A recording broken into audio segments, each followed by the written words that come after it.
오늘 말씀은 일단은 에스겔 17장입니다. 에스겔 18장이에요. 18장 일단 에스겔 18장 5절에서 9절 말씀입니다. 18장 5절에서 9절. 제가 한 절, 우리 여러분이 한 절, 마지막 9절은 함께 읽도록 하겠습니다. 에스겔 18장 5절에서 9절 말씀입니다. 네, 다 찾으셨죠? 네.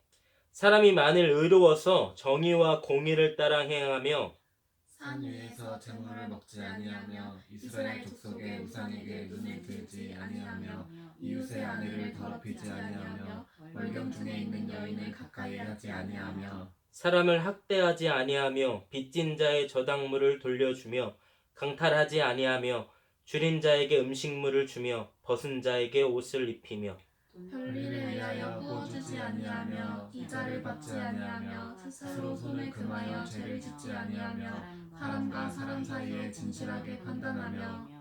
함께 읽겠습니다. 시작. 내 율례를 따르며 내 규례를 지켜 진실하게 행할진대 그는 의인이니 반드시 살리라. 주 여호와의 말씀이니라. 아멘. 잠깐 기도할게요. 기도하겠습니다. 하나님 아버지, 이 시간 온전히 하나님께 예배되어지길 원합니다. 우리가 어떤 사람의 어떠함이 아니라 우리 누가 어떻게 보고 누가 어떻게 생각하는 게 중요한 것이 아니라 이 시간 하나님이 우리를 어떻게 보시고 하나님이 나를 어떻게 보시고 나를 어떻게 생각하시고 하나님의 뜻과 하나님의 마음에 우리가 초점을 맞추게 하여 주시옵소서. 하나님 또한 이 시간 하나님이 역사하여 주셔서 하나님께서 말씀하시고자 하는 것들만 전해지게 하여 주시고 말하는 자나 듣는 자나 정말로 하나님께서 한 가지 성령으로 충만케 하여 주시옵소서. 하나님 함께 하시고 지키시고 인도하실 줄 믿사오며 우리 구주 예수 그리스도의 이름으로 기도합니다. 아멘. 제가 이제 에스겔 18장을 읽으면서 지금 오늘 제가 본문 있잖아요. 18장 5절에서 9절을 읽으면서 생각하던 게 그게 딱 어떤 게 딱 생각이 났는데 그 이후로 이제 어떤 걸 생각하게 됐냐면 자 18장 5절입니다. 사람이 만일 의로워서 정의와 공의를 따라 행하며 6절입니다. 그러니까 사람이 만일 의롭다면 정의와 공의를 따라 행하는데 그 정의와 공의를 따라 행하는 게 어떤 건지에 대해서 이제 6절에서 나오는 거예요. 산 위에서 재물을 먹지 아니하며 이스라엘 족속의 우상에게 눈을 들지 아니하며 이웃의 아내를 더럽히지 아니하며 월경 중에 있는 여인을 가까이 하지 아니하며. 자, 이거 자주 봤던 내용이긴 하잖아요. 그런데 정말 저는 이것을 이 일을 하나님이 나를 붙잡아 주시지 않으면 이 짓을 할 충분할 죄인이기도 한데 그런데 조금 더 좀 현실로 잠깐 놀아봤어요. 솔직히 이거 안 하잖아요. 솔직히 할 수가 없잖아. 솔직히 말하면 산 위에서 재물을 먹는 거 이거 그러니까 산 위에서 막 재물을 먹는다. 그러니까 산 위에서 우상을 섬기는 거겠죠.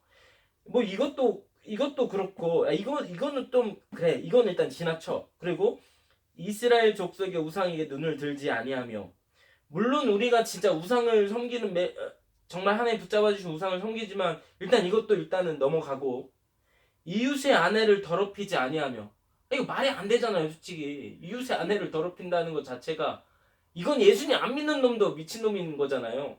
그리고 월경 중에 있는 여인을 가까이 하지 아니하며 이것도 당연한 거 아니냐고요. 너무 당연한 거죠. 예수님 안 믿어도 이건 당연한 거고 사람을 학대하지 않고 빚진 자의 저당물을 돌려주고 강탈하지 않고 줄인 자에게 음식물을 주며 벗은 자에게 옷을 입히며 별일을 위하여 구워주지 아니하고 이자를 받지 아니하며 스스로 손을 금하여 죄를 짓지 아니하며 사람과 사람 사이에 진실하게 판단하며 내 9절입니다. 내 율례를 따르며 내 규례를 지켜 진실하게 행할진대 그는 의인이니 반드시 살리라. 주 여호와의 말씀이니라. 그래서 이 위에 있는 말씀이 하나님의 규례래요. 하나님의 율례고 하나님의 규례고 이렇게 진실하게 행할지니 그 사람이 의인이다 반드시 살리라. 그래서 오늘 에스겔 18장에서 말씀하신 하나님의 율례와 규례들은 조금 자세히 나온 게 그 윗절 위에 나온 절인데 제가 생각했을 때 너무 당연한 거예요. 어떤 우상 숭배 같은 경우는 우리가 예를 들어서 이웃의 아내를 더럽히거나 월경 중에 여인을 가까이 하지 않는 것, 그리고 사람을 학대하지 않는 것, 빚진 자의 더덕물을 돌려주고 강탈하지 않는 것, 줄인 자에게 음식물을 주 벗은 자에게 옷을 입히며, 이거는 예수님을 안 믿어도 당연한 거잖아요. 그렇잖아요. 근데 예수님 믿는 우리들한테는 이건 지금 6, 7, 8절은 너무 당연한 얘기거든요.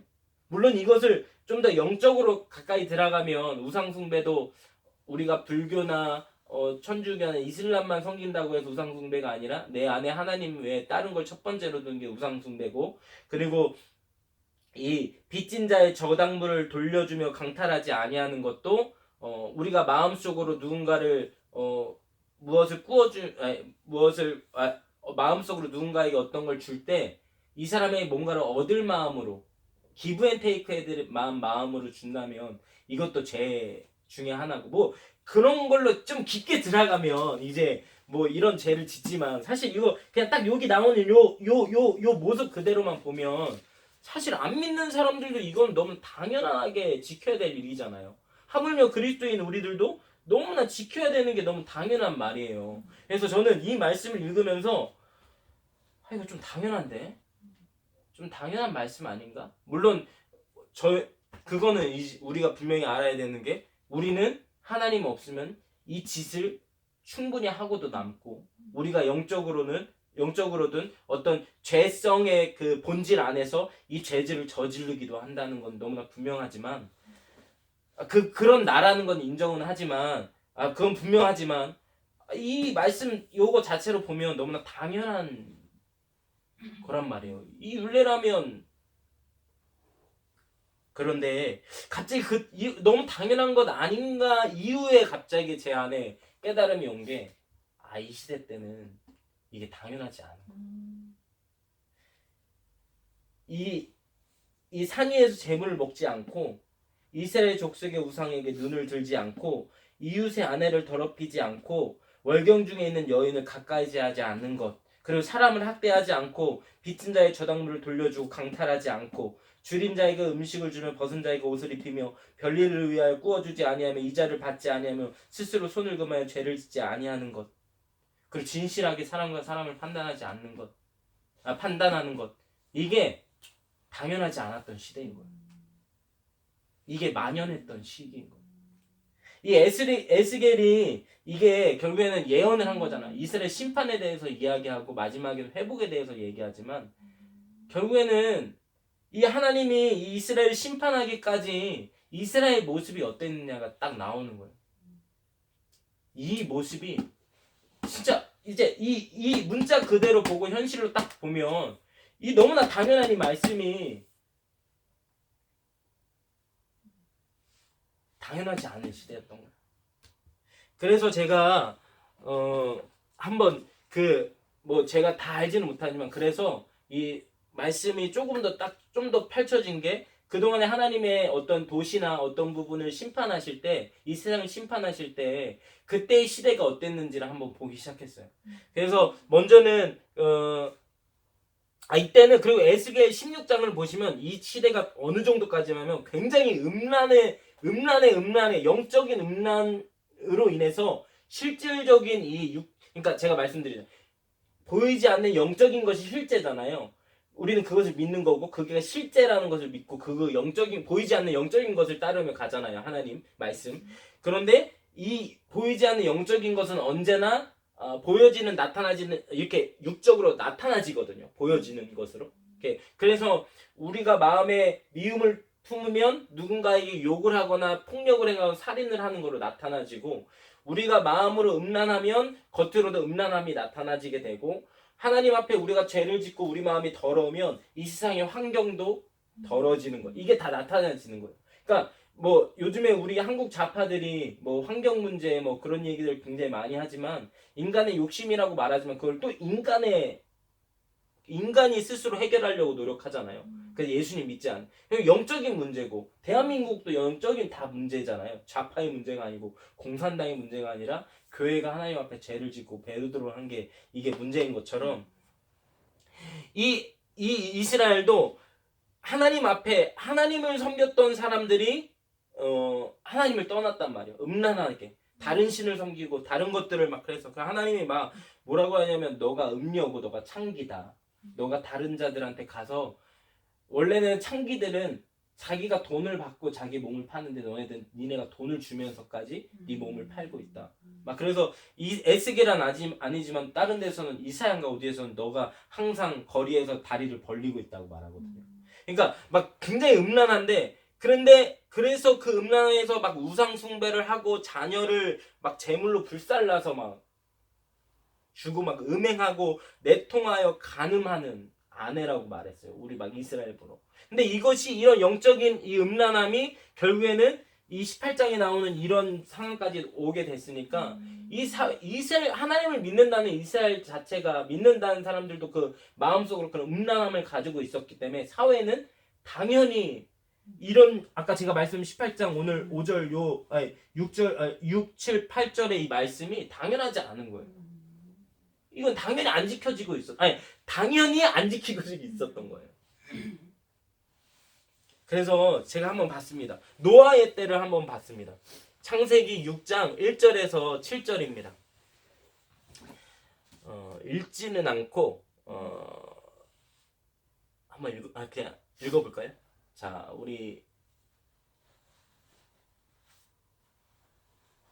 근데 읽으면 또 시간 오래 갈 것 같아요. 아니 이 노아의 홍수 왜냐면 이미 다 아시기 때문에 근데 이 노아의 홍수가 다 우리 너무나 잘 아시지만 이 노아의 심판 이때가 이 우리의 최후의 심판과 예수님 재림하시고 최후의 심판과 완전히 완전히 다 똑같다고 딱딱딱딱 이거가 이거다라고는 할 수는 없지만 그것이 다 어느 영적으로 일맥상통하다는 건 다 알고 계시죠.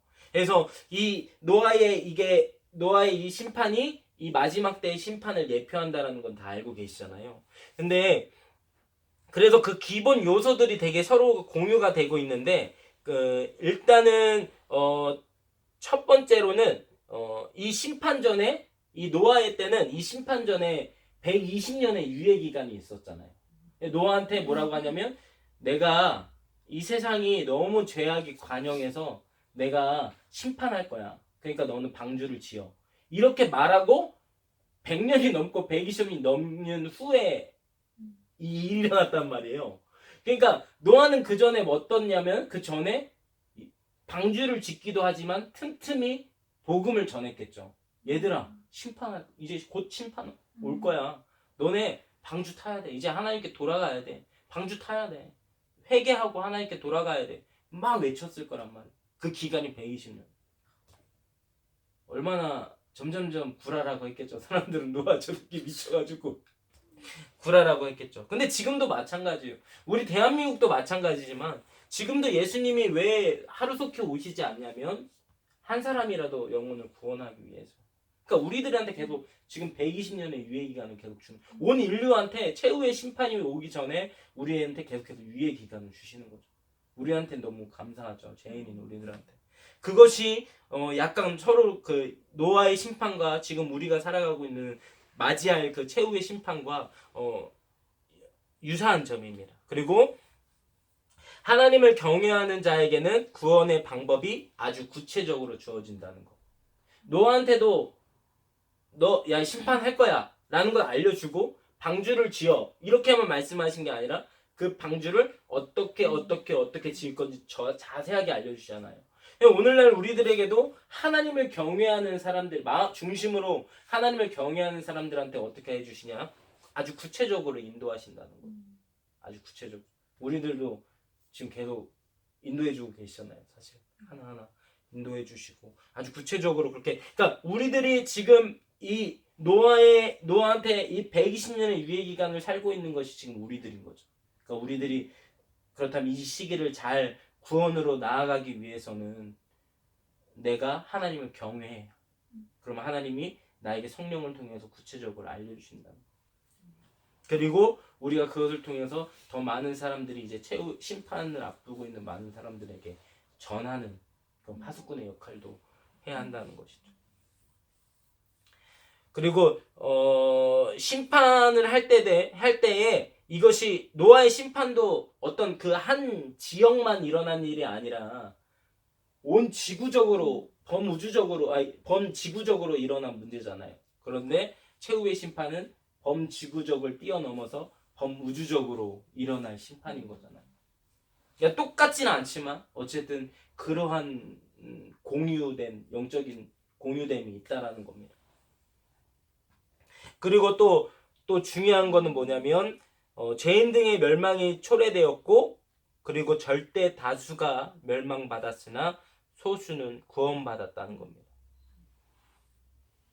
여기가 가장 중요한 것 같아요. 오늘 말씀의 제 포인트인데 절대 다수가 멸망받았으나 소수만이 구원받았다는 것.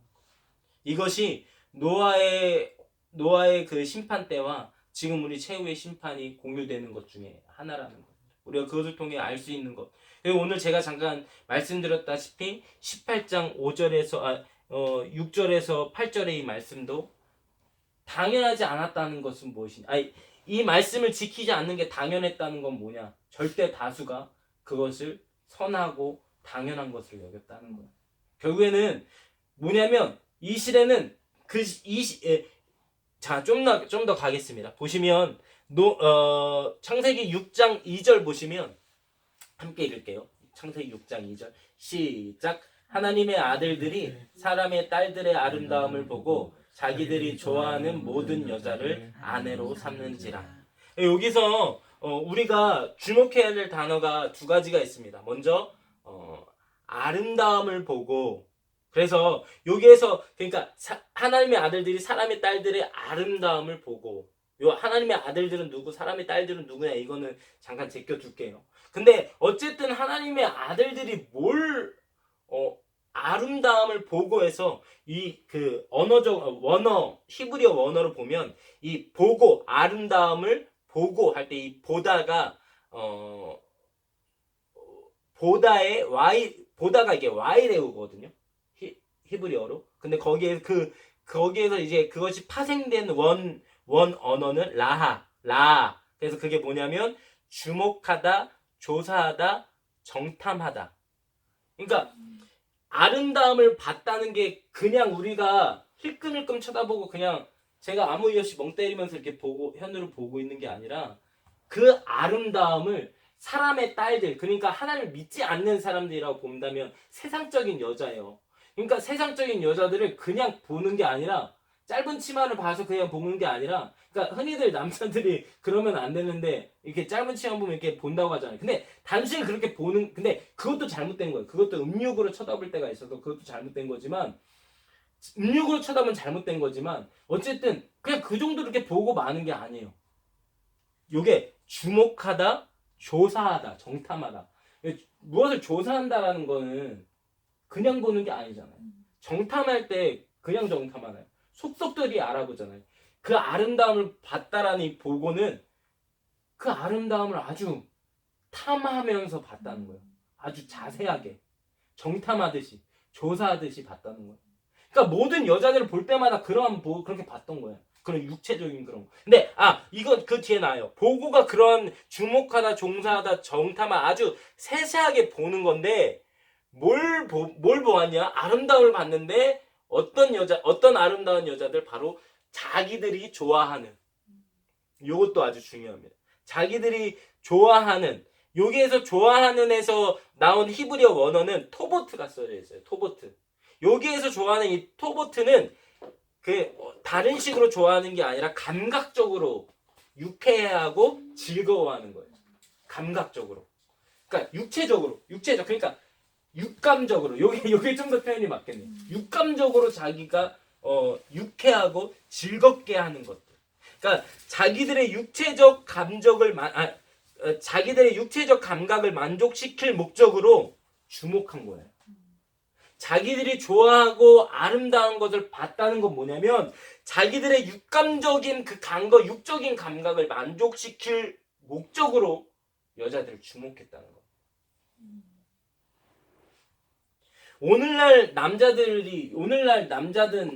여성이든 요즘의 이성관계가 어떻죠? 너무나 지금과 너무 똑같지 않나요? 근데 이게 우리들도 어느 순간 당연하게 여긴다니까요. 요즘에 교회 다니는 애들, 청년 애들 보면 요즘에 제가 뭐 드라마나 막 영화나 뭘 봐도 둘이 진짜 이쁜 사랑을 하거든요. 진짜 되게 좋은 이쁜 사랑 하는 것처럼 막 꾸며놔요. 그래놓고 걔네들이 뭘 하냐면 꼭 자요. 사랑을 하면 자는 게 너무 당연한 거야. 이게 근데 그 뭐냐, 교회 다니는 청년들도 그게 너무 당연하다니까요. 이게 어느 순간 그 미디어 이전을 통해서 그것이 너무나 너무 당연한 시대에 있어요. 당연시. 저는 제가 군대에서 어떤 소리를 들었냐면 천연기념물이라는 소리를 들었어요. 왜냐면 한 번도 안 했다고. 아무런 이성과 그런 육체적 관계를 맺지 않았다고. 진짜 그냥 하는 말이 아니라 진짜로 희귀하게 봤어요. 저. 그래서 저는 넌 여자를 몰라. 막 그렇게 봤어요. 근데 그게 당연한 거예요. 그게 당연한 거고, 오히려 그렇게 하지 않은 내가 오히려 비정상으로 되어버리는. 지금은 그게 더 강력해졌어요. 근데 이 시대 때도 그랬다는 거예요. 이 시대 때도 바로 그런 것이 육체적 감각을 채울 목적. 그러니까 여자를 바라보고 남자를 바라보고 이성을 바라보는 게 자신의 육체적 감각을 채우고, 내가 뭘 먹거나 입거나 내가 어떤 대로 행동하거나 돈을 벌거나 가족을 세우거나 결혼을 하거나 먹거나 입거나 그 모든 행동들이 이런 향락을 누리는 것뿐만이 아니라 술과 음주, 가무 이런 어떤 음란 이런 향락뿐만이 아니라 모든 면에서 자신의 육체적 감각을 만족시킬 목적으로 모든 것이 봤다는 거예요. 그래서 우리들은 이것을 통해서 뭘 알아야 되냐면 그 어떤 것이든 나의 감각적, 육체적 감각을 만족시키는 일들에서 우리는 경계해야 돼요. 때로는 그것이 어떤 여자나 술, 게임, 도박 이런 자극적이고 어두운 것뿐만이 아니에요. 나의 육체적 감각을 채운다 이렇게 생각하면 흔히들 우리가 술과 마약, 담배, 여자, 음란 막 이런 것만 생각하잖아요. 그럼 어두운 면만이 아니에요. 자극적이고 어두운 것, 이런 세상 사람들도 다 하는 그런 자극적인 것만이 아니고요. 바로 우리의 운동이나 우리의 취미, 우리의 사람이 보기에 아주 건강해 보이는 것들로도 이거는 그것 자체도 우리들은 나의 육체적 감각을 만족시키는 일이 될 수도 있는 거예요. 심지어 요즘 사람들은 결혼을 왜 하냐면 사랑해서 하지 않아요. 그건 부수적이고, 사랑은 하는 거 일단 깔고 내가 옛날에는 해야 되니까 사람들이 결혼 안 하면 마침 자기를 실패한 사람. 저도 가끔가다 그런 걸 느낄 때가 있었어요. 한국에 있으면 내가 아직 34살이니까 내가 마치 능력이 없어서 아직 결혼을 못하는 것 같고 뭔가 제대로 된 34살이 아니니까 결혼 못한 것처럼 느낄 때가 있었어요. 그러니까 그런 것 때문에 결혼하는 사람들도 있어요. 결혼해야 되는. 그리고 요즘에는 내 진짜 사랑해서 여기에서 하나님 안에서 한 가정을 이루는 게 아니라 그냥 서로 좋으니까 그냥 서로의 그 육체적 감각을 채우기 위해서 결혼해요. 그래서 애를 안 낳아요. 날 생각을 안 해. 둘이서만 일단 즐기자. 한 1년, 2년 그냥 우리끼리 즐기다. 그냥 애는 뭐 나중에 낳자. 그러니까 완전 자기 중심인 거예요. 그리고 남편을 사랑하는 것도 아니고 그냥 내가 만족하기 위해서.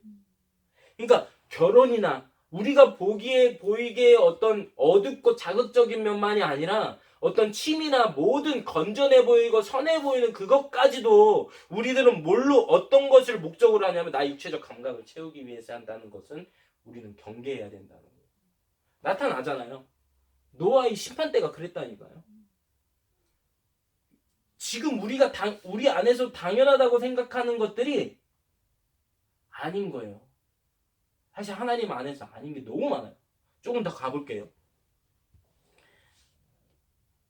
그러니까 외모, 믿음. 그러니까 결혼을 할 때도, 그러니까 우리 이때 당시에 어떠냐면 이 누군가 남녀의 사이가 외모만이 중요해요. 자기가 생각하는 외모, 그러니까 얼굴, 요 몸매 그것만이 중요하고 그의 믿음, 어떤 성품, 심지어 결혼의 유무까지 중요하지 않아. 이것이 합리적이고 대중적인 문화였던 거예요. 근데 문제는 그러니까 지금도 그렇잖아요. 솔직히 제가 그 믿는 여자 자매 청년들을 너무 많이 보고 남자들은 잘 안 그러는데 남자들도 많이 그런데 남자들은 잘 안 오고 여자 아이들을 많이 하는데 믿지 않는 남자랑 그렇게 결혼들을 해요. 그럼 저는 말해요. 일단 하지 마. 근데 할 거면 너 죽을 각오로 해. 진짜 미칠 듯이 진짜 몇십 년을 기도로만 산다고 생각해야 된다고. 결코 쉽지 않다고. 그런데 얘네들은 처음에 제 말을 듣고 엄청 고민을 해요. 그리고 막 헤어질 생각도 해요. 근데 결국 못 헤어져요. 그리고 결혼을 하거든요. 그리고서 뭐에 만족하냐면 그 남자가 교회 다니는 것에 되게 만족해요. 그냥 계속 합리화하면서 살아요. 그러니까 거의 다 그냥 결혼해요. 그 사람의 믿음, 성품 그런 거 중요하지 않아요. 특히 가장 중요한 거 믿음 중요하지 않아요. 그냥 자기가 보기에 좋으면 돼요. 지금은 하나는 어떠냐? 성품도 중요하지 않아. 뭐 성품 선보 믿지 않는 어른들도 막 성품 중요하다고 하지만 그보다 중요한 건 뭐냐? 외모, 재력 그런 게 중요하고, 그러니까 남녀가 관계를 맺는 게 그게 가장 중요한 거예요. 외모적인 거, 자기의 육감적 만족을 채울 수 있는 거. 심지어 이 시대 때는 어느 정도까지 가냐면 결혼의 유무도 중요하지 않게 됩니다. 이 사람이 결혼은 했냐 안 했냐 중요하지 않아. 근데 그게 너무 웃긴 게 뭐냐면 그게 당연한 거예요. 그게 당연하지. 요즘에도 드라마나 영화 같은 데 보면 불륜이 너무 되게 아름답게 포장해 놓잖아요. 그러니까 그들에게는 뭐든지 이유가 있어. 되게 웃겨. 불륜하는 애들 드라마나 영화 보면 불륜하는 남자 여자 보면 특히 여자들은 핍박을 당해. 남자가 너무 권위주의적인 남편이고 그래서 항상 그 여자를 항상 갈고 아니 폭력을 행사하거나 아주 극적으로 몰아놔요. 그래서 마치 걔네 둘은 사랑을 할 수밖에 없어. 걔네들은 서로. 근데 그 안에 자세히 보면 그것도 결국에 자기 만족이야. 자기의 육체적 감각을. 근데 걔 여자를 완전히 인간의 이 세상에서 가장 행복하지 않은 여자를 일단 만들어놔. 그래서 둘의 불륜을 되게. 근데 웃긴 게 우리 안에 그거를 자꾸 보다 보면 공감하게 돼요. 그러면 어느샌가 그 둘의 불륜의 그 모습을 응원하고 있어요. 그러니까 이런 식으로 지금은 그런 식으로 먼저 가다 보니까 이제는 우리나라 지금 보면 이혼 아무것도 아니잖아요. 원래 이혼하면 안 돼요. 근데 이혼이 오히려 서로 라이프 스타일에서 맞지 않으면 오히려 헤어지는 것이 서로를 위해 좋다고까지 얘기를 해요. 그래서 옛날에는 이혼을 얘기만 해도 죄인인 것 같다고 껄끄럽게 얘기하자면 이제는 얘기하자면 나 이혼했다고. 이게 뭐 죄냐고. 너무 당당하죠. 오히려 그 이혼에 대해서 말하는 사람이 오히려 이상한 사람이 되어버리는. 지금 우리나라도 그렇게 돼 있잖아요. 이 시대 때는 더 했다는 거예요. 이것이 그게 되어서 이러한 말 같지도 않은 이상한 그런 것들이 당연시되고 대중화가 되었다는 거예요. 사람에게는 그것이 선해 보이고 의로워 보이고 좋아 보이게 되는 그런 대중적인, 이렇게 해서 정상이 비정상이 되어버린 거예요. 진리가 비진리가 되어버리는 시대였던 거예요. 그러니까 이 시대 때 노아는 유일하게 비정상인 놈이었던 거예요. 자기 가족만, 자기의 만족을 구하는 게 아니라 하나님이 주시는 것들로 그 하나님 그 성경적 가치관으로 살았던 것이 이 노아가 유일했던 거죠. 유일한 소수자였어요. 진짜 성소수자 아니고 찐 소수자. 이제 성소수자는 뭐 소수자들을 지켜야 된다고 하지만 진짜 소수자들 지키지 않는 시대가 저는 되고 있죠. 자, 그 다음에는 우리 소돔과 고모라를 한번 보겠습니다. 먼저는 근데 이제 소돔과 고모라를 보기 전에 우리들이 한 군데를 더 볼 게 있어요. 창세기 18장 1절에서 2절. 근데 그 전에 그러면 그걸 찾기가 좀 그러니까 이걸 먼저 볼게요. 창세기 19장 1절을 먼저 볼게요. 함께 읽어주세요. 창세기 19장 1절 여기 앞부분 시작. 저녁 때에 그 두 천사가 소돔에 이르니 마침 롯이 소돔 성문에 앉아 있다가 그들을 보고 일어나 영접하고 땅에 엎드려 절하며. 자, 하나님 안에서는 되게 당연한 것이 당연하되지 않은 것이 잠깐 나와요. 여기에서도. 이거는 이제 소돔과 하나님의 심판이 있었던, 성경에서 나오는 하나님의 심판이 있었던 굉장히 유명한 사건 중에 첫 번째가 노아의 심판이었고 두 번째가 소돔과 고모라의 심판이었죠. 소돔의 심판이었잖아요. 근데 이때 이제 롯이 있었고 이 롯이 이 천사들을 이 소돔 도시를 멸망시키려고 했던 이 천사들을 보고서 영접하죠. 근데 아브라함도 18장에 보시면 아브라함도 이 두 천사를 아브라함이 먼저 봐요. 그런 다음에 이 두 천사가 나그네였잖아요. 근데 그냥 이 두 사람은 그냥 지나치는 게 아니라 자기가 직접 가서, 물론 그걸 알아본 영적인 눈이 있었지만 어쨌든 나그네를 대접해요. 근데 오늘 말씀에서도 아마 저희가 읽었던 에스겔에서도 아마 애는 안 나오네. 이게 보면은 벗은 자에게 옷을 입히며, 그리고 나그네를 대접하는, 성경을 보면은 의인들이 해야 할 일 중에 하나가 뭐냐면 나그네를 대접하라고 얘기를 해요. 근데 이거 오늘날의 의인들은 보면 아브라함부터 시작해서 물론 아브라함 때문이긴 했지만 롯도 보면 어떠냐면 나그네를 대접하는 게, 그러니까 하나님의 성경적 가치관에서 사는 사람들은 나그네를 대접하는 게 너무 당연한 거예요. 그런데 오늘날 우리들도 어떤지 보세요. 나그네를 대접하는 건 하나님의 말씀에 써진 너무나 당연한 일이에요. 근데 오늘날 우리를 보면은 지금 나그네를 대접한다는 것은 이슬람교 사람들이 더 잘 지켜요. 우리 단기 선교나 이런 선교 나가는 선교 단체 보면, 제가 알고 있는 어떤 단체 보면 그냥 가요. 이슬람 지역에. 그리고 기도를 해요. 하나님 어디로 가야 할까요? 저기다 들어가요. 똑똑해요. 우리 하룻밤 재워주쇼. 그러면 걔네들은 이슬람 코란이 성경적 베이스를 가지고 있잖아요. 그러니까 걔네들은 나그네는 무조건 대접해야 돼요. 그러니까 무조건 재워줘요. 그럼 거기서 기도하고, 그리고 거기 안에서 그러면 이제 예수님을 전하기도 하고 그냥 지내기도 하고. 근데 만약에 아주 가끔가다 그거를 이제 싫다 그러면 이제 먼지 털고 나오고 딴 데로 가는 건데, 근데 이슬람권 사람들은 많이들 대접을 한대요. 근데 이 대접을 할 때 그냥 대충 하지도 않고 되게 음식도 잘 차려주고. 보면 몽골 사람들도 그렇잖아요. 그냥 어떤 사람들 보면은 진짜 막 대충 하는 게 아니라 막, 우리 저번에 갔을 때도 막 귤을 갖다 주고 그냥 기본적으로 자기네가 먹을 것 간식을 내어주고 사람 대접하는 걸 굉장히 당연시 여겨요. 그런데 우리 한국만 봐도 우리만 봐도 나그네를 대접합니까? 그냥 저는 예수님 믿는다면서 집에 가끔가다 뭐 통신이나 인터넷이나 뭘 고치러 오는 기사님한테 물 한 잔도 안 주는 사람들을 봤어요.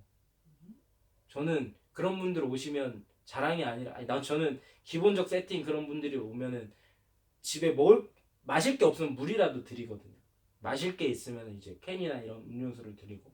근데 그런 것조차를 아예 그러니까 이거는 가장 기본적인 거고, 사실 이거는 안 믿는 사람들도 그렇게 하는데 기독교인조차도 안 하고, 오히려, 그리고 내 이웃, 요즘에 근데 왜 이렇게 우리가 대접을 안 하고 지나가는 나그네를 대접하기를 꺼려하는가? 왜 그렇게 되냐면 미디어예요. 이것도 미디어를 통해 뭐가 일어나냐면 많은 사건들을 우리에게 보여주죠. 함부로 문 열어주지 마라. 옆에 이웃을 조심해라. 함부로 사람 들이면 안 된다. 그리고 심지어는 요즘에 어때요? 인신매매 그 나쁜 새끼들 때문에 할머니가 주는 음료수도 함부로 마시면 안 된다고 말을 하죠. 이러한 미디어의 이러한 사건들을 우리 안에 가득 심어줘서 하나님을 믿는다는 우리 안에도 뭐가 들어오냐면 무서움과 두려움과 경계함을, 그러니까 마귀의 소리에 경계하고 마귀의 소리를 주의하고 경계해야 될 사람이 세상 소리를 그냥 경계하고 그냥 받아들이는 거예요. 사람의 생사화복은 누게 달렸어? 하나님께 달렸잖아요. 그러니까 이 기독교인이라는 사람들도 어떻게 하냐? 나가서 이웃 사람들에게 전도하고 함께하는 게 아니라 단절하게 지내죠. 그럼 당연히 내 옆에 있는 이웃들도 제대로 안 믿는데 단절하고 지내는데 지나가는 나그네를 대접하겠어요? 저부터도 바로 앞집이 맨날 큰 소리는 치니까 솔직히 별로 안 치네요. 말도 곱게 안 하게 안녕하세요 하고 말아요. 그래서 사실 우리 어머니도 나가기만 하면 저희가 있습니다. 그런 마음이 뭐냐면 결국에는 우리가 세상에 그런 사건 사고를 먼저 입력하고 경계해서 대접하지 않는 거예요, 나그네를. 솔직히 말하면은 그냥 지나가다가 정말 우리가 아까 전에도 얼마 전에도 그 할머니 한 명 왔을 때 얼마나 우리가 경계하는 마음에 잠깐 잘못 들어온 할머니. 저는 순간적으로 저는 옛날부터 내가 만약에 교회를 세우게 되면 또 내가 나중에 가정을 이루면 나는 꼭 내 옆에 있는 이웃들 먼저 좀 전도를 하고 싶다는 마음이 있어서 저는 사실 옆집 사람인 할머니일 줄 알고 그래서 이제 과자랑 전도지 들고 나갔던 거긴 한데 그냥 거기 안에서도 우리 안에는 이런 거 깔려 있는 거예요. 하물며 전혀 모르는 사람, 진짜 수상한 사람. 저희 고모 목사님 교회에서 한 번은 거지라고 어떤 청년이 왔었어요. 저 어렸을 때, 초등학생 때. 그 거지가 와가지고 그때 고모 목사님네가 진짜 어려웠을 때거든요. 근데 몇 주를 굶었대요. 행색도 막 초라해요. 젊은 사람인데. 근데 진짜 있는 거 반찬 김치랑 밥이랑 이런 거 진짜 국국 옛날 스댕 국굴 있잖아요, 어머니. 거기에다 그냥 밥을 가득, 국도 가득, 김치도 이렇게. 그러니까 우리 그 응답하라 거기에서 나오는 그 응답하라 봤어? 거기 보면은 그 엄마가 반찬을 차려줄 때 항상 이렇게 고봉밥으로 쌓아주거든. 그것처럼 그렇게 줬어요. 근데 저는 그걸 보면서 너무 먹고 싶긴 했는데 그렇게 대접을 해줬어요. 근데 잘 못 먹더라고, 이상하게. 근데 나중에 보니까 그리고 나서 자기가 고향으로 가야 된대요. 자기 고향이 저 밑에 쪽이라 그랬어요. 정확히 지금 기억 안 나는데. 그래서 없는 중에 5만 원인가 3만 원도 주셨거든요. 근데 며칠 제가 그때까지만 해도 심심한 산을 탔어요. 그래서 산 타러 갔는데 거기 있는 거예요. 일하고 있는 거예요. 그래가지고 근데 이게 봤을 때 어쨌든 당한 거잖아요. 거짓말을 당한 거잖아요. 그런데 이게 이런 것 때문에 사람들이 누군가를 대접하는 것도 별로 야 쟤네 분명히 굴할 거야 굴아. 누군가에게 어려운 사람에게 돈을 주려고 해도 저도 사실은 길에서 지하철에서 돈 달라고 하는 사람들은 진짜 마음이 갑자기 이 사람한테 줘야 되겠다는 마음 없으면 안 주긴 하는데 그러니까 우리는 이런 것들을 통해서 나그네를 대접하는 것도 없고 어려운 사람을 도와줄 마음도 없고 전혀. 왜냐면 뭐가 당연시된 세상인 거예요? 나그네를 대접하는 것이 성경적 가치관이 이게 당연한 시대가 된 게 아니라 그들은 잠재적 범죄자인 게 당연한 시대가 된 거예요. 그러니까 여기서 제가 이거를 왜 하면서 했냐면 우리들도 얼마나 세상적 프레임 안에 하나님의 가치관이 아니라 세상적 가치관 안에 이것이 우리가 그 당연한 것, 세상적 가치관이 당연한 걸로 여기면서 살아가고 있는지에 대해서 경각심이 필요하더라고요. 이것도. 그러니까 그렇다고 해서 이제부터 뭐 문 다 열어놓으라 이런 말씀 아닌 거 아시죠? 그러니까 우리들도 그러한 가치들 때문에 세상 사람들이 당연하다고 여기는 것을 우리도 같이 당연하다고 여기면서 우리도 세상 사람들이랑 똑같이 불안해하고 똑같이 경계하면서 하나님의 말씀을 지키지 못하는 것들도 있다는 거죠. 그러니까 나그네를 대접하는 마음 그리고 줄인 자에게 먹을 것을 주려는 마음 그 사람이 날 속이는 거라도 일단 우리는 하나님의 가치관으로 할 수 있는 자가 돼야 되는 거죠. 특히나 저는 되게 중요하다고 여기는 게 우리가 지금 나그네잖아요. 사실 일본이라는 나라. 그 앞으로 어떻게 우리는 앞으로 이 세상에 나그네가 될 사람들인데 누군가 나를 대접해 주는 거 대접해 주면 너무 좋잖아요, 솔직히. 그러면은 나도 누군가를 대접하는 사람이 돼야죠. 만약 우리가 중국에서 근경에서 살았어 봐요. 북한 탈북자들이 왔어. 우리가 지금 같은 마인드면 어떻겠어요? 그들 무서워하겠죠. 그들은 항상 밤에 찾아와요. 새벽이나. 그리고 행색이 말도 아니죠. 동상 걸려서 여기 완전 썩어 문드러지는 사람도 많고 냄새 나고. 그들을 우리는 그 나그네들을 우리는 대접할 수 있냐? 우리가 생각해볼 문제인 거예요. 나는 하나님의 가치관대로 이렇게 얘네들처럼 뭐 노아 때처럼 이 에스겔에서 봤던 것처럼 뭐 이렇게 이런 뭐 향락 즐기지도 않고 이래. 나는 괜찮아가 아니라 우리들도 은연중에 그렇게 세상 사람들이 당연하다고 여기는 것. 근데 하나님 가치관으로선 당연하지 않은 것. 그래서 우리는 당연하다고 같이 받아들이고 있다는 게 있다는 거죠. 제가 사실은 조금 이거를 굉장히 마치 드라마처럼 되게 극단적으로 조금 설명드린 거긴 한데 우리 마음에 그런 것들이 있다는 것 항상 이것이 틈이에요. 이것이 결국엔 땅 따먹기가 되는 거예요. 하나하나 야금야금. 전 진짜 만약에 지금 이러한 이 대접하지 않는 이 한국에 있는 이런 경계와 두려움, 이 불안으로 했다면 한국 사람 대부분 탈북자들 한국의 대부분의 그리스도인들이 탈북자들 대접하지 못할 거라고 봐요. 그리고 솔직히 말하면 그리스도인들이 뭘 그렇게 지킬 게 있어요. 목숨도 하나님께 달렸고 내 집도 내 거 아니고 내 돈도 내 거 아니잖아. 솔직히 말하면 나그네잖아요. 우리 이 세상 그냥 잠깐 왔다 마치 우리가 일본에 잠깐 왔다 잠깐 가는 사람처럼 일본에 우리 뭐 있어요? 재산도 있고 아무것도 없잖아요. 우리가 이 땅 자체가 우리 게 없단 말이에요. 근데 뭐가 그렇게 두려운 거예요. 뭘 뺏길까봐. 그러니까 우리도 알게 모르게 세력적 가치관에 그냥 뿌리 박혀 살고 있는 거예요. 주의는 해야 됩니다.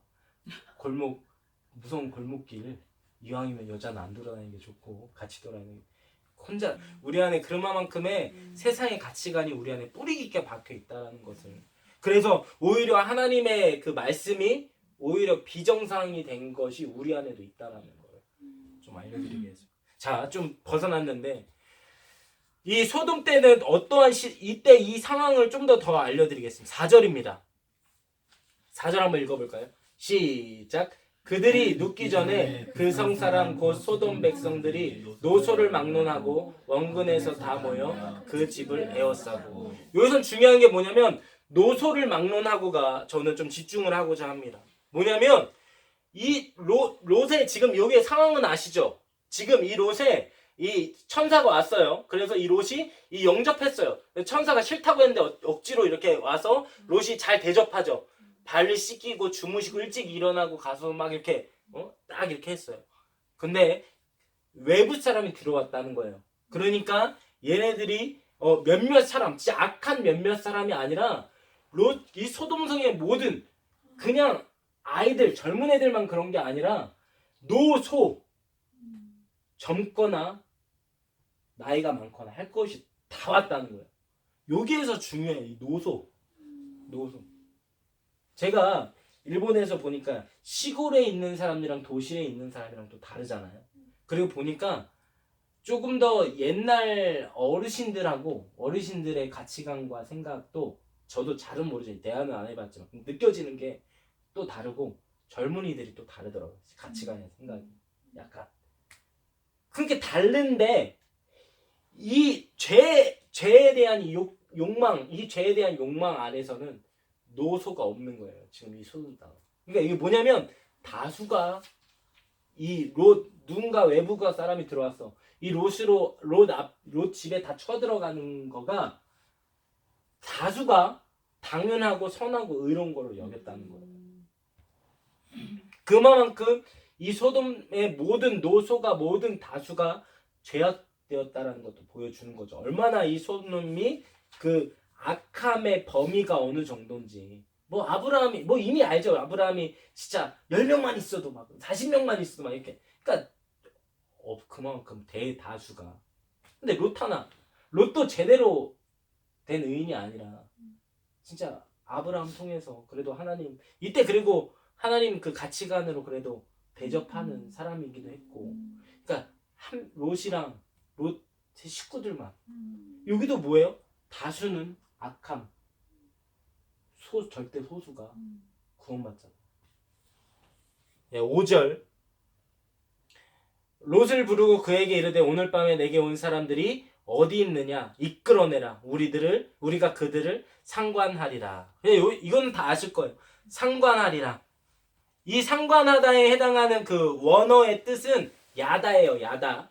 근데 이거 아시죠? 많이 들어보셨죠? 야다의 원뜻은 알다예요. 알다. 근데 이 알다는 뭐냐면 감각기관을 통해 아는 것. 그러니까 마음뿐만이 아니라 육체적인 것도 아는 거예요. 그러니까 마음과 육체와 그 모든 것을 통해서 감각적인 것과 모든 것을 통해서 아는 거예요. 그래서 이거를 성경에서는 성관계, 남녀의 성관계에서도 이 야다라는 표현을 써요. 그래서 이 야다라는 표현은 또 뭐에서 많이 쓰냐면 우리가 하나님을 알다라는 거에서 야다를 많이 써요. 근데 여기에서 말하는 상관하리라에서의 이 원어의 야다는 결국엔 알다는 뭐냐면 다 아시다시피 동성애, 성관계, 동성애. 이 노조가 여자만 온 게 아니잖아요. 성경에서는 다 아시다시피 주로 그 명수를 치는 게 남자잖아요. 이건 저는 영적인 의미가 있다고 보는데, 근데 어쨌든 여기에서 찾아온 사람이 노소, 여자만 있었던 게 아니라 남자도 있던 거예요. 그러니까 내가 상관하리라가 무엇을 뜻이냐면 동성애도 의미하는 거죠. 그런데 중요한 게 뭐냐면 지금 만약에 우리 같은 지금 우리 안에 이게 말이 안 되잖아요. 근데 여기서는 이게 당연했던 거예요. 오늘날 퍼레이드 하는 걔네가 소수인 것 같지만 걔네들 안에서도 그게 당연한 거예요. 동성애가. 근데 점점점 그게 다수가 되어가고 있죠. 이러한 생각들이 다수가 되어가고 있는 거예요. 우리 안에서는 아니라고 하는 것 같지만 어느 순간 기독교인들도 어때요? 아니 그냥 어느 순간 그 당연한 것으로 여기는 거예요. 우리가 다르지 않은 거예요.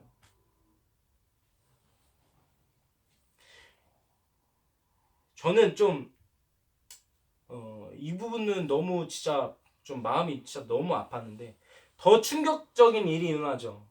그러니까 너무나 당연시. 근데 왜 충격적이냐면 그 일도 너무 충격적인데 그게 너무 당연시 되는 것. 심지어 롯도 그것을 당연시 여기고, 그러니까 악한 것이 너무나 당연시 되는 모습들을 볼 수 있어요. 그러니까 이 지금 상관하리라 여기도 너무 지금 솔직히 아니 남의 집에 온 손님을 사람들이 쳐들어왔어. 그리고서 내가 동성애를 한대, 성폭행을 한대. 이것도 너무 충격적이잖아요. 말이 안 돼. 남의 집 앞에 오는 것도 그냥 옛날 고대 시대니까 아니라니까요. 우리보다 더 똑똑한 사람들 많았어요. 7절입니다. 더 충격적이에요. 다 아시는 건데. 8절. 내게 남자를 가까이 하지 아니한 두 딸이 있노라. 청하건대 내가 그들을 너희에게 이끌어내리니 너희는 좋을 대로 그들에게 행하고 이 사람들은 내 집에 들어왔으니 이 사람들에게는 아무 일도 저지르지 말고. 롯은 악에 대해 알고 있었어요. 악에 대해. 이 사람들의 악함에 대해서 알고 있었어요. 이게 왜 그러냐면 보시면 7절에 이런 악을 행하지 말라고 하잖아요. 롯은 분명히 악에 대해서 알고 있었어요. 이것이 하나님 앞에 얘네들은 다 너희들이 그 악한 걸 다 당연시 여기지만 롯 한 사람은 저것이 당연한 게 아니라 악한 거라고 분명히 알고 있었어요. 그런데 롯이 뭐라고 해요? 7절 보면 형제들아라고 그러잖아요. 이게 원어로 보면 아흐라고 해서 아흐가 몽골어로 뭐냐? 형 아니야? 아흐? 형 아닌가? 아무튼 근데 형제들이래요. 히브리어. 왜냐면 보면 몽골어랑 히브리어랑 되게 비슷한 게 되게 많아요. 그러니까 형제들이라고 말해. 이게 되게 친숙한 표현이래요. 친숙한 표현.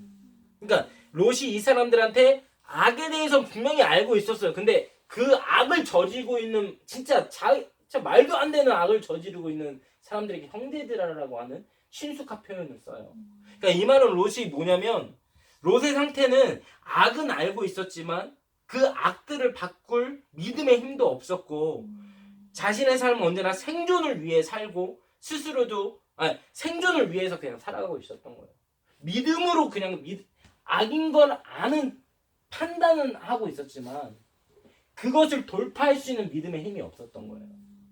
그러니까 그의 삶은 믿음의 삶이 아니라 어떤 삶이나 성경적 하나님의 말씀을 쫓아 사는 삶이 아니라 뭐냐면 악을 저지른 자들에게도 형제라고 말할 수 있을 정도로 생존을 위해서 살아가는 것이었던 거예요. 오늘날 많은 기독교인들이 생각나지 않으시나요? 자기는 악한 거 다 알아. 교회 주일날 안식일을 지켜야 되는 거 다 알아. 이거 하면 안 되는 거 다 알아. 그러나 현실은 다르잖아. 롯과 같아. 하나님이 먹을 거 다 입혀주시는 거 알아. 그래도 일은 해야지. 아니 이건 좀 다른가. 그래도 주일날 그래도 내가 안식일에도 일은 해야지. 현실은 그렇지 않잖아. 그때가 얼마나 피크인데. 이것뿐만이 아니라 이 롯과가처럼 그 하나님의 말씀은 알고 악도 알지만 그걸 바꿀 믿음의 힘도 없고 그 믿음의 삶을 살아가고 있는 아니라 생존을 위해서 먹고 사는 것을 위해 생존을 위해 살다 보니까 스스로도 무뎌진 거예요. 그러니까 자기 딸을 악한 거 아는데도 자기 딸을 내어놓잖아요. 아니 저는 아직 부모가 안 돼서 모르지만 부모님은 다 아직 딸을 내준다는 건 말이 안 되는 거잖아요. 만약에 그거 악하다라는 거 알아. 그리고 지금 미쳤어. 근데 내 딸을 준다. 말이 안 되잖아요. 이게 싸워야 되는 일이잖아요. 자기가 죽더라도. 근데 자기 딸을 내준다? 악한 건 알지만 무뎌진 거예요. 믿음에 돌파할 수도 없고 거기에 생존하기 위해서 그냥 생존을 위해서만 살아가는 이 땅의 나그네에서 생존하는 일만 급급한. 예, 이거는 제가 뭐 여태까지도 다 원어나 이런 것들이 제가 주석이나 이런 거를 많이 참조했지만 주석에서 보면 이 롯이 그 소돔 안에서 꽤나 영향력 있는 인물이었대요. 직업적으로도. 그러니까 꽤 영향력 있는 사람이었어요. 돈도 원래 많았잖아요. 그래서 아브라함에는 떨어진 거니까. 그런 사람이었는데도 영향력이 좀 있는 사람인데도 그 악에 대해서 어떠한 조치도 취하지 못하고 있다. 그저 생존을 위해 급급했더니 롯의 모습은 오늘날 우리들의 모습을 보게 하고 우리들의 삶은 어떤지에 대해서 다시 한번 생각할 수 있는 부분이라고 생각을 합니다. 정말 있어서는 안 되는 일들이 지금 벌어지고 있는데 이것이 절대 다수를 통해서 당연시 여겨지고 있고 그것에 대해서 오늘 롯은 어떠한 모습을 보였는지를 보면서 우리의 심령 상태도 한번 보셨으면 좋겠습니다. 8절 보시면 두 딸을 내어주죠. 그러면서 너희 눈에 좋을 대로 라고 말합니다. 8절에 너희 눈에 이끌어내리는 너희 눈에 좋을 대로. 이것도 원어적으로 직역하면 이건 제 성경책에 써져 있는데 원어로 직역하면 너희 눈에 선한 것 안에서 즉 너희 눈이 원하는 대로 너희가 바라는 대로 너희 욕심에 차도록 그리고 너희 눈에 선한 것 이걸 직역하면 그냥 너희 눈에 선한 것이래.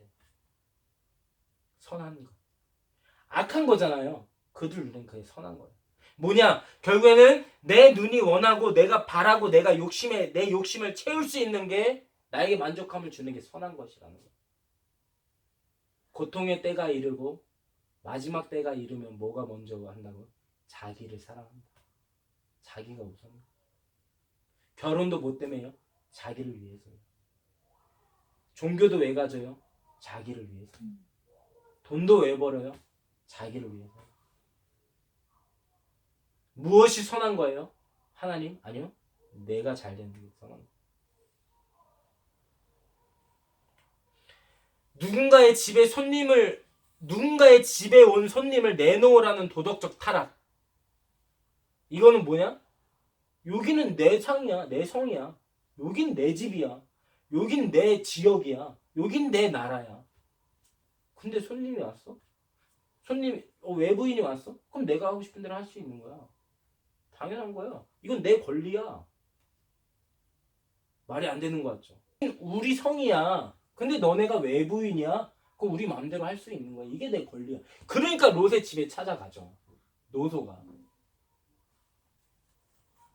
그리고 폭력이 자신이 원하고 자신이 보기에 의로운 것이라면 폭력도 정당히 여기는, 저는 좌파들이 그런 것 같습니다.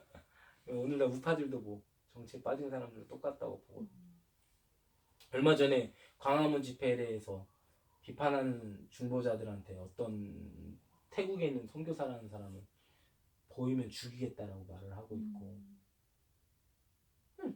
막 어떤 사람은 성경을 통해서 뭐 우리가 하도 막 배도 그러고 죄에서 회개하라고 하니까, 그러면 너희들 말로 따지면 베드로가 예수님 3번 부인했는데 그럼 베드로도 배도한 거고 지옥 갈 사람인 거냐, 막 이딴 식으로 얘기해요.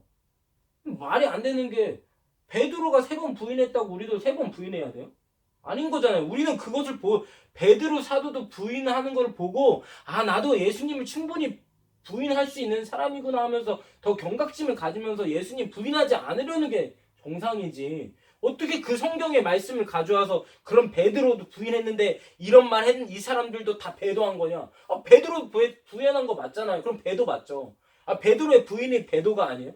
배도였잖아요. 그죠? 근데 나중에 진정으로 회개했기 때문에 구원받을 수 있었던 거잖아요. 배도 맞죠? 그러면은 근데 그 사람은, 그러니까 우리말이 그 말 아니에요. 배도 했으니까. 거기 간 사람들이, 많은 사람들이 진짜 순수하게 진짜 하나님 바라면서 기도하는 사람들 많잖아요. 솔직히.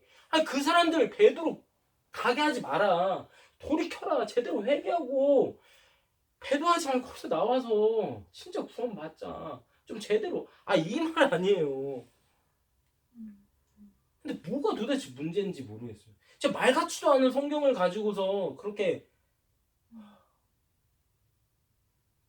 그러니까 자기가 원하고 하나님의 뜻, 하나님의 말씀이 아니라 자기 보기에 선하고 자기가 원하는, 근데 그 사람들도 이런 말 하면 똑같이 뭐라고 하냐면, 그것도 네가 원하는 것 아니냐.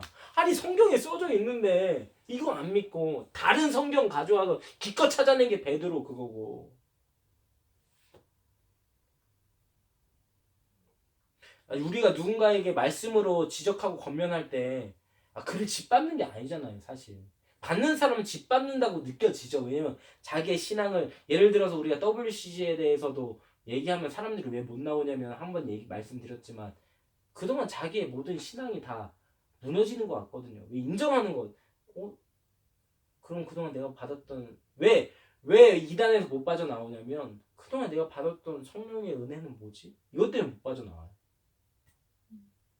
근데 하나님은 그 안에서 성령을 주실 수 있고, 아닌 게 아니라 그냥 이렇게 하면 사실 빨라요. 아, 그거 내가 잘못 받은 거구나.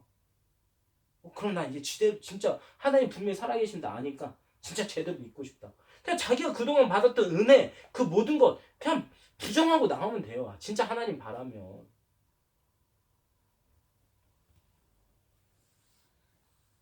그러니까 저도 하나님 그러는 거예요. 어느 날, 그동안 너 의로운 척 하지 말라. 예수 사랑도 아닌데 너 혼자 사랑 다 있는 것처럼 의로운 척 하지 마라. 너 그동안 너의 모든 신앙이 다 가짜다 말씀하시는. 그동안 내가 하나님께 받았던 그 수많은 음성과 그 은혜와 그것들은 다 가짜였나? 막 엄청난 거였다. 그냥 맞습니다, 가짜입니다. 왜냐면 내 중심이, 예수님 믿는 믿음을 가진 사람들은 거듭난다면서요. 그래서 예수님 죄 안 짓고 예수님 뜻대로 간다면서요. 근데 내 중심이 안 그런 거잖아요. 그럼 다 가짜였던 거죠. 인정하니까 하나님 그 안에서 또 새로운 것들을 부어주시는 것들이 있더라고요.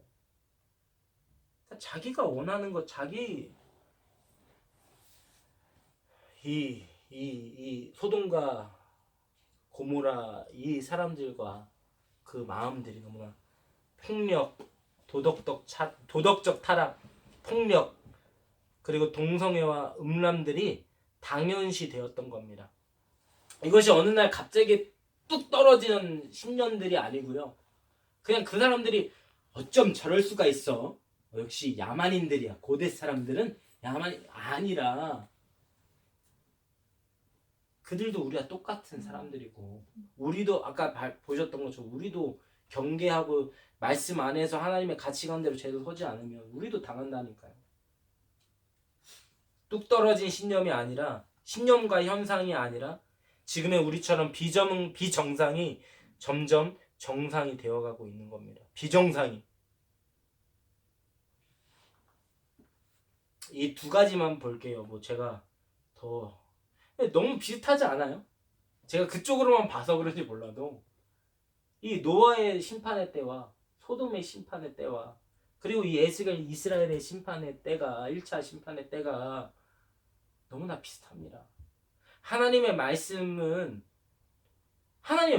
사실은 하나님 믿지 않아도 당연한 거잖아요. 그 말씀이. 아니 누가 남의 집에 그렇게 쳐들어가요? 누가 동성애 하겠다고 해요? 두 딸을 누가 그렇게 하고? 아니 누가 막 여자를 볼 때마다 막 남자를 볼 때마다 막 결혼의 유무 상관없이 막 아무하고나 그냥 육체적 관계 맺어버리고 육체적 감각 만족만 채우기 위해서 다니고 너무나 비슷한 상황이고 오늘날에 이게 그대로 이루어지고 있잖아요. 이게 바울이 말했던 마지막 때의 모습과 너무나 그때 자기를 사랑하고 부모님을 거역하고 그게 그대로 비슷하잖아요. 똑같잖아요. 이 말을 그대로 노아의 심판에도 적용이 되고 이 오늘날은 어때요? 이게 옛날 말이에요. 요즘 점점 이렇게 되고 있잖아요. 이미 노아의 심판에서 우리가 바라봤던 그 성적 음란함은 지금은 똑같은 것 같아요. 그죠? 외모가 더 중요하잖아요. 사람들이 왜 운동해요? 왜 피트니스해요? 왜 다이어트해요? 끌려고 사람들한테 외모적으로 욕겠니? 이 말도 안 되는 이 소돔의 이것도 점점 동성애 당연시 여겨지게 되고 내 것, 나의 집 그걸 당연시 권리로 여기고 자기가 원하고 자기가 바라는 것은 다 내가 원하고 내가 보기에 선한 뜻 이건 사사기에도 언급됩니다. 우리 사사기 21장 20을 잘 아실 거예요. 그때 이스라엘 왕 함께 읽을게요. 시작. 그때 이스라엘의 왕이 없었으므로 사람이 각기 자기의 소견에 오른 대로 행하였더라. 자기 소견에 오른 대로 행했던 거야. 그러니까 우리들도 조심해야 될 게 되게 많아요. 사실 뭐냐면 아까도 말했지만 이런 것들이 그냥 되게 충격적이고 우리가 보기에 진짜 미친 것들이 당연시 된 거고 이건 우리 안에 우리도 뭐냐면 내가 원하고 내 육감적으로 만족시키고 나를 원하고 내가 원하고 나를 육감적으로 만족시키는 것들을 경계해야 된다는 거예요. 그렇지 그리고 세상이 주는 것들 그대로 그걸 받아들이면 안 된다는 거예요. 그래서 제가 저번에 말씀드린 게 그러니까 거듭난다라는 거에는 뭐가 있냐면 내 마음과 내 영혼과 내 육체 모든 게 변한다는 거예요. 다 변한다는 겁니다. 그래서 이전의 세상의 가치관 다 버리는 거예요. 그럼 하나님의 말씀, 하나님이 말씀하신 이거 하나님이 나그네 대접하라 그랬으면 대접하고 하나님이 남을 사랑하면 사랑하고 이웃 사랑하면 하나님이 먼저 사랑하고 하나님 사랑하고 물론 중심이 더 중요한 거지만 우리는 진짜 가면 갈수록 비정상이 당연시되면 안 되는 것들이 당연시가 되고 비정상이 정상이 되는 시대를 우리는 점점 가고 있고 이미 살고 있습니다. 그럼 여기서 우리들은 뭐냐? 찐 소수자로 살아가는 거예요. 노아의 심판 때 노아와 노아 세 식구 소수만이 구원받은 것. 소돔과 고모라에서 롯과 롯의 식구만이 소수만이 구원받은 것. 너무 다 잘 알고 있지만 마지막 최후의 심판도 절대 다수가 아니라 하나님을 경외하고 진정으로 하나님만 바라고 하나님께 나아가는 그 소수의 사람들만 세상이 말하는 그 당연한 가치관, 당연시 여기는 선한 것, 내가 보기에 원하고 내가 보기에 선하고 내가 육신적으로 갈급해하고 만족해하는 것들을 다 내려놓고 하나님의 영광을 위하여 하나님 나라를 위하여 하나님의 뜻을 위하여 구하며 나가는 자들, 그 소수의 자들이 계속해서 구체적으로 구원의 길을 인도하심 받고 구원받는다라는 것, 오늘 말씀을 통해서 다시 한번 볼 수 있는 거라고 생각합니다. 그러면서 이제 또 제가 이 말씀 보시면 우리 한번 읽을까요? 처음부터 끝까지 읽어볼게요. 예스겔서 16장 6절에서 13절입니다. 함께 읽게요. 시작. 네 곁으로 지나갈 때 네가 피투성이가 되어 발짓하는 것을 보고 내게 이르기를 너는 피투성이라도 살아있으라. 다시 이르기를 너는 피투성이라도 살아있으라 하고. 아멘. 잠시만요. 그러니까 하나님이 우리가 죄인인데, 이거는 이제 이스라엘을 두고 말씀하신 건데, 사실 네가 너네 이스라엘 족속이 정말 피투성이가 돼서 발짓하는 거를 보고 너 피투성이라도 네가 살아있으라. 너가 피투성이 돼도 그대로 살아있으라. 말씀하시면서 결국에는 하나님이 그 이스라엘 족속을 안으셔서 피투성이라도 살아있으라 하나님이 계속해서 말씀하시고 그렇게 얘기했을 때 이 사람들이 나중에는 자랐어도 여전히 벌거벗은 알몸이었어요. 근데 이제는 하나님의 그 때가 찼을 때 옷을 입혀주고 또 언약하고 사랑해줬단 말이에요. 그리고 16장 9절 보시면 물로 피를 씻어주고 기름을 바르고 옷을 입히고 가죽신을 신기고 배로 둘러주고 모시로 덮여주고 폐물로 채워주고 그래서 나중에는 왕후의 지위까지 올리게끔 해줬다. 정말 이스라엘이 애굽이라는 곳의 노예로 피투성이처럼 살아 있을 때 거기에서 하나님의 때까지 너는 그 피투성이라도 아무리 그 고통 속에라도 살아만 있어라. 그냥 지키고 있어라. 그런데도 그 이스라엘 사람들이 그 안에서도 하나님은 일하고 계셔. 그래서 심히 아름답게 자랐죠. 그래서 하나님의 때에 맞게 그들을 이끌어내셔서 그들이 세계를 호령하는 국가로 삼으셨잖아요. 마찬가지로 오늘날 우리들도 죄인이었고 아무것도 몰랐던 우리들을, 피투성이었던 우리들을 그냥 머리털만 자라고 자랐던 우리들, 그러나 벌거벗었던 알몸이었던 우리들에게 누가 그 피를 씻어줬고 누가 기름을 발라주셨고, 이 당연하지 않은 이러한 죄악들을 우리는 왜 이렇게 충격받은, 너무나 악들이 당연시 여겨지는 이러한 것들을 보면서 그래도 우리가 이건 진짜 아닌데 라고 말할 수 있을 정도로 그래도 우리가 분별할 수 있는 거 누구 때문인가요? 하나님이 해주신 거잖아요. 하나님 덕분에 우리가 하나님을 아버지라 부를 수 있게 되고 하나님과 경외하면서 친밀함으로 나아갈 수 있게 된 게 결국 이 에스겔 16장의 말씀이 우리와 같다고 생각됩니다. 우리가 다시 한번 이 하나님의 마음을 알았으면 좋겠어요. 네가 피투성이라도 살아있어라. 너가 피투성이라도 살아있어라. 그러면서 끝까지 하나님도 울면서 보시다가 결국에는 우리들에게 하나님이, 그러니까 자녀들이 피투성이가 되어 있어요. 알몸으로 막 자랐어요.